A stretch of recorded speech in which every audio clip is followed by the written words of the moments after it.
Now, yesterday we told you about the Joe Ricketts plan, where they said we need a literate black man to make the case for us against President Obama, because, you know, we're trying to hide the fact that this is a racist attack. And of course, they don't mention that part, but that's why we need a black guy to cover for us.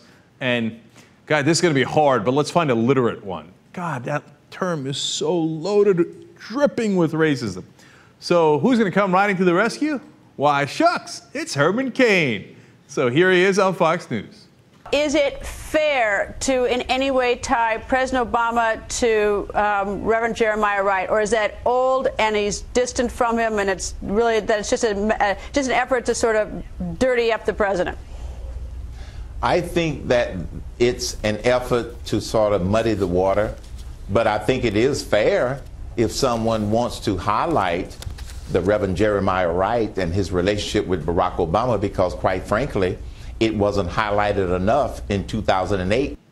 Oh, absolutely. I'm getting paid for this, right? Yeah, sure, yes, yeah, look at me. I am literate, and I am telling you that your racism is totally okay, and I'm black, it's okay. You have a shield. Go ahead and use Reverend Wright. But he's not done yet. I know Joe Ricketts. Joe Ricketts would not spend a total of $10 million on that one issue. Joe Ricketts is concerned more about the fiscal security of this country. So as he said in the statement, it was a proposal, but the proposal didn't go anywhere. But it is fair game. I know Joe Ricketts because I'm one of the bitches that he pays. I'm one of the guys that he considers literate enough to come out here and make arguments against black people. Yeah, I know. And it's the same exact thing he had said about the Koch brothers, you remember? He said the Koch brothers were his brothers from another mother. Of course, because these are the guys who pay Herman Cain to be this sick, sad lackey, to go out there and make weird commercials where fish and bunnies are dying and he's on a cliff, and to come on Fox News, go, you guys are right, attack black people for being black. Absolutely. Have I done my job well enough today? Oh, not yet? All right, one more.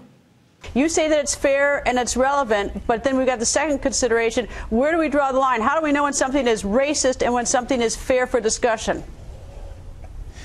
Greta, the reason that the liberals are going to call it racist is because President Obama is black and Jeremiah Wright is black. They're going to call it racist. It is not racist.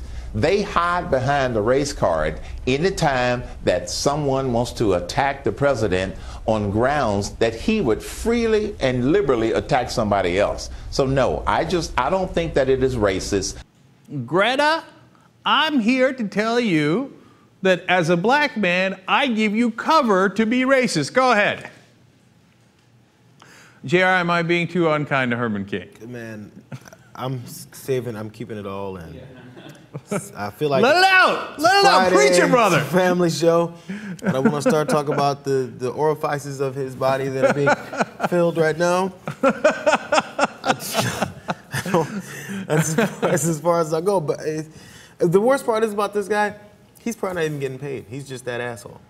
No. Like, you know, he's getting paid by other people, but like directly with this particular situation, he's not the literate African American that they needed. He's just like, oh, I mean, I've been playing a part for so long. He doesn't know how to not do it. Look, Herman Cain is really a pathetic guy. He really is. And it's one thing to be conservative, and I've defended, of course, principled conservatives over and over again on this show, but he doesn't have any principles. He just goes and does whatever he's paid to do, and in this case, it's to sell out his own people. And I say the same exact thing about Muslims that go on Fox News Channel, and they, you know, and this is Fox News 101. And they'll bring on Muslims, say, oh yeah, Muslims are terrible. You got to watch out for the whole Muslim population. It's a real big problem, those Muslims, right? So this is the oldest trick in the book. And of course, what else will they do? They'll bring on women to say how terrible women are and how the feminists are the worst and you should never listen to them. Liz Trotta is the one that they like to use lately. So no one's surprised by any of this.